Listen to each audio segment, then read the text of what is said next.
Let me guess. You've probably seen a photo with a look that you really love and you want to try and recreate that within one of your own photos. But when you start pushing a color grade, that's where things seem to fall apart. Trust me, I know that feeling all too well. I personally used to avoid the color wheels because I didn't think that my photos needed more color. But in reality, I had no clue what colors my photos needed and why the color wheels weren't actually working. But that's actually what I'm going to break down for you in this video. I'm going to show you the setup that you actually need before you ever start color grading, how to properly use the color wheels so that they work for your photos, and how to use the same process to recreate the looks that you've seen from some of your favorite photographers. My name is Jacob Weigler, and I'm a commercial photographer, and I've spent years figuring out a color grading system that works for any photo shot in any environment. And I've taught hundreds of photographers that exact system to level up their photos instead of just pushing random Lightroom settings. And if you want to learn more about that system, there's information in the description.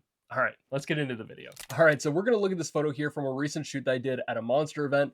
And this photo right off the bat doesn't look all that exciting. This is a raw photo, but this is what we're gonna turn it into. We're gonna give it a really deep, dark, moody vibe, but a lot of this look actually comes through the color grade.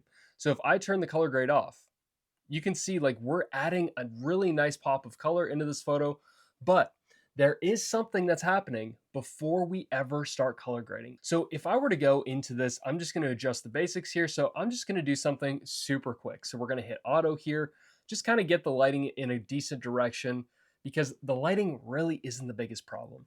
And then let's say, for example, we go into the color mixer. We're like, okay, I want the skin tones to maybe look a little bit more red. Perfect. Okay, so I'm just going to boost up some of those skin tones, a little bit on that orange. Maybe not so red, so I'm going to keep them orange. And we'll say like maybe I want a little bit more saturation on those greens, on those yellows. All right. So let's say, for example, this is where we want our photo. We haven't really thought about a process.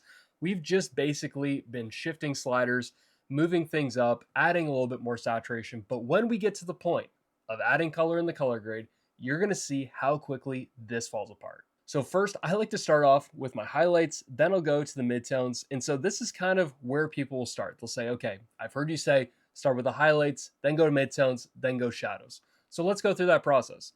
I'm like, okay, I think I want something a little bit warmer here.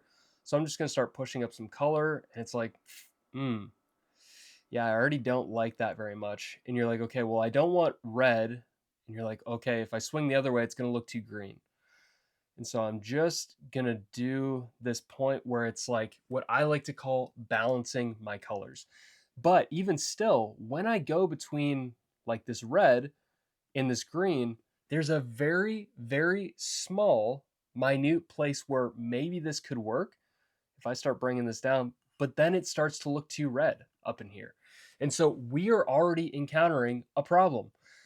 And so we can even see here within the bike, like look here within the section, if I start swinging up, okay, that doesn't look as bad here, but then in our clouds, this is looking too green. And we don't want a green looking environment.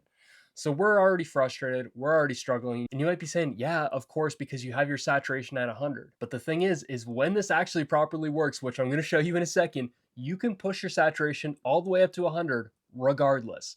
And so that isn't actually the qualifying factor, which I actually used to think that it was. I used to think that, oh, the color doesn't work, so therefore I need to dial back the saturation. And by that time, you're like minutely tweaking where it's like you're going between like whether you should go 10 or 11, like where it doesn't even make a difference. So we get this up to like 90 here, and it's like, okay, this color is looking a little bit too green in the sky, but screw it. Let's move on. So we're going to the midtones, and we're going to push in that same color. You've heard me say that we're going to push in that same color. And you're like, okay, let's see if I can make this look decent. But at the same time, it's just polluting the image and it's not looking that great. So you're like, okay, well, I'm just going to decrease the saturation here. Then we go to the shadows, push opposite from the highlights and the midtones. And I'm just going to start introducing some blues just to balance out some of the blacks. And maybe just push a little bit of blue into these shadows. But overall, the photo does not look great. And you might be saying to yourself, well, okay, yeah, the lighting's off and all this stuff. I'm going to prove to you that that is not the qualifying factor. So I'm just going to mute a bit of the sky as I do, pull down some of these highlights here, pull down on some of the midtones, crush a bit of the shadows. overall, you're like, okay, this photo looks like crap. It looks like garbage. And you're like, what is going on? So, the first point, like I said at the start of the video, before you ever start color grading, you need to make sure that your photo aligns with the color palette. So, let's go into our scene here where this scene aligns with the color palette. And I haven't done anything within the color grading here. This is just strictly within the color mixer tab. Now let's break down this photo and figure out exactly what type of color palette I set up. Because once we start aligning our photo within a color palette, whether that be a complementary, split complementary, analogous, monochromatic, whatever type of color palette you want for your photo, this image needs to reflect that first and foremost within the color mixer tab, because that is where 90% of a color grade is actually set up, is in the color mixer tab. And so when we analyze and break down our photo, let's figure out what's going on here. Okay, so our skin tones are sitting somewhere up in here. And then opposite on the color spectrum, our blues are sitting down in here. So those two are opposite from each other on the color spectrum. So that's creating a complementary look. But then we've got greens in our image right here. And when we look right here, those greens are pushing, instead of more towards that teal green, they're pushing more towards that greeny yellow. And even if we look at this other rider's glove in this section over here, even the monster logo, that's pushing somewhere within this greeny yellow tone here. And so what we have now is a split complementary. And so when we've got our skin tone sitting here, adjacent on the color spectrum, we have this yellowy green tone here, and then opposite, we have this blue tone. And so before we've ever touched a single color wheel, you can see that our photo aligns within a color palette. And that is the first and foremost thing, because once we start pushing color into a photo that doesn't align with a palette, then our color wheels actually have nothing to align to. They're just kind of floating out in space, and we're hoping that they somehow connect our photo. They can't start adding to our photo because they don't actually push and align within a color palette. So now that we've dialed in our palette, we go on to step number 2, which is actually starting to push our grade. And so this is one of the areas which a lot of people get wrong. We just set up a color palette and then people start pushing color without even thinking, maybe our colors should actually align within that color palette, because maybe they're pushing these colors. They're like, okay, I think that I want my sky to be somewhere within like this orangey tone here. They start pushing color and they're like, oh my goodness, it looks too red.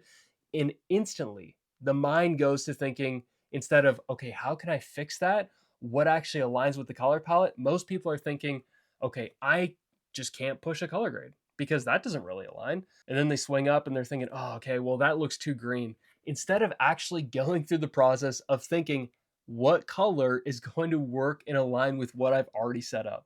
And so we know that we've got our greens right in here. And so we're going to follow after that exact same tone. And so what we're going to do is what I like to call balancing between two extremes. And so we're going to start pushing in this color. And like I said, we're going to go up to 100%. You're going to be like, oh my goodness, I don't know if this is going to work.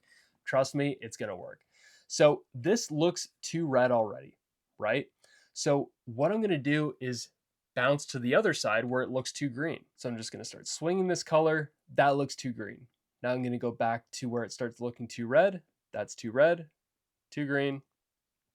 And then I find that middle balancing point where that color works with our photo. And this will work for every single photo that you line up into a color palette, because this color inevitably will work with the colors and align with them. So if I turn the eye off and turn the eye on, even though this is pushed to an extreme, even though you might say, I hate this, this looks like trash, this looks like garbage, I'm not saying that we need to leave this at 100%. I'm just saying we need to figure out exactly where this color aligns with our photo. We know that this color aligns with our photo because we've got our skin tones, which are sitting right in here.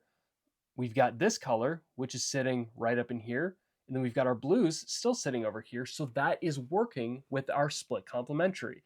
And so once we know exactly where our color palette's sitting and what type of color palette we're trying to push for, then these color wheels are going to just enhance that exact same color palette. So like I said, we might not like the strength of this color, so I'm just going to start pulling back here, just to the point where I'm like, okay, I want a little bit of this color, but not to the extreme. So I think maybe 41 is a good point. So I'm going to turn the eye off, turn the eye on. It's adding this really nice warm glow to the image, and I really like that. And then we're gonna go to our midtones, and oftentimes you're gonna hear me say, I'm gonna push the midtones in the same direction as the highlights. And the reason why I do that is because it just enhances that exact same color, and it's not creating a big variation. But for this photo, I'm gonna push this opposite toward those blues. And the reason why I am is because I don't want this image to be too warm. I want to cool off the photo, especially within these midtones, because these midtones are picking up this warmth, but I want this photo to live in a moody environment. But you can see that I'm pushing this towards this deep blue, which we've got in here, which we've got on our rider, which we've got in the sky over here. And so I'm not straying from this split complementary look. I'm still pushing within that exact same tonal range. And so I'm going to push in here. Now I'm going to go too far. And this is the exact same experience. If this is looking maybe a little bit on the red side, where like if we go down here, you can see that this blue starts to look almost like with a red tinge to it. But then if we go up this direction, this is looking more towards like that greeny teal, which we don't want. And so we want to balance out between those two. And so I'm just going to swing that down, too red, too green, until I find that middle balancing point, which is right here. And you can see exactly where that falls. It falls right opposite of that highlight color. And then I'm just gonna pull that back because I don't want that to dominate the scene, because if I go too far, obviously we've got way too much blue in our scene and it's cooling off what we've got in the skin tones. I don't like that so much, so I'm just gonna pull that back. Just to the point where I'm gonna say maybe here. I'm gonna turn the eye off and on, just to the point where it is adding in a little bit of blue and it's cooling off the midtones, but not to the point where it's dominating the image. And the saturation really comes down to what you want and what your look is, but you don't want to divert from a color palette. That's the key point with this whole video. All right, so now let's go into our shadows here. And I'm going to push in that exact same direction here. And the reason why is because I actually want to add a little bit of blue into my deepest shadows. So I'm just going to pump in a little bit here, and I'm looking in this area right here. I'm adding a little bit of blue. Now I'm going to turn the eye off and on, just that hint of blue. And what that's doing is it's actually creating a split tone into a complementary color palette, because we've got these really nice saturated skin tones right here. And so what I want to do is just emphasize that blue. Just get that really nice blue and orange color palette. All right, so now that we're done color grading, we can look at this photo and analyze what's going on. Even though we've pushed a color grade, this doesn't divert from the color palette that we've set up, which is a split complementary. So we've got our greens, which are sitting somewhere over in here. We've got our skin tones right here, which are sitting right in here. And then we've got our blues, which are sitting down in here. And so that is exactly how you're going to set up your color grades every single time. Is first, you're going to be thinking about the color palette that you want to set up. And then second, you just want your color wheels to reinforce that color palette. And the way that you're going to find the colors that click and work with your photo is you're going to be swinging between the two extremes. And then you're going to find that middle balancing point. You're going to turn the eye off and on to make sure that that color works with your photo. And if it does, then you're just going to dial in your saturation to whatever kind of look and whatever strength you want for your photo. All right, so if you like this video and you found it helpful and you want to learn more about editing and color grading, then you can get my entire system in the description below. But if you want to keep binging here on YouTube, then I think you'll really like this video. All right, I'll see you over there. Peace.